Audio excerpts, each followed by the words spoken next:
ఏమే నీ boy friend call చేస్తున్నాడు. సరే స్పీకర్ లో పెట్టు, మాట్లాడతా.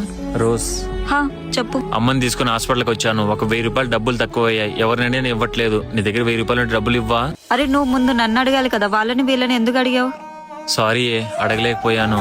సరే ఆగు, ఇప్పుడే కొడుతున్నా. హా, హే ఆగు, ఏం చేస్తున్నావే? నీకు కొంచెమన్నా బుర్రుందా? ఏమైందే? ఒక అబ్బాయి ఉండి నిన్ను డబ్బులు అడుగుతాడంటే వాడు ఖర్చు పెట్టకుండా. అసలు ఎవరు చెప్పారే అబ్బాయిలే ఖర్చు పెట్టాలి, అమ్మాయిలే ఖర్చు పెట్టించుకోవాలని? నా దగ్గర లేనప్పుడు తను ఇస్తాడు, తన దగ్గర లేనప్పుడు నేను ఇస్తాను. ఇప్పుడు తనకి బ్యాడ్ టైం నడుస్తుంది, నేనే కదనే తనకి హెల్ప్ చేయాల్సింది. ఒక నిమిషం ఆగు, తనకి ఫోన్ పే చేస్తాను. అరే నువ్వు ఇంకా లైన్ లోనే ఉన్నావా? హా, నేను లైన్ లోనే ఉన్నాను. థ్యాంక్ యూ, నన్ను అర్థం చేసుకున్నందుకు, అర్థం చేసుకున్న అమ్మాయి దొరికినందుకు థ్యాంక్ యూ. ఏంట్రా ఎక్స్ట్రాలా? మన మధ్యన థ్యాంక్స్ ఏంటి? అరే నువ్వేంటో నాకు తెలుసు, నేనేంటో నీకు తెలుసు, ఇంకేం కావాలరా? నిజమే, నీలాంటి అమ్మాయి నాకు దొరికినందుకు ఆ దేవుడికి థ్యాంక్స్ చెప్పాలి. I love you. Love you.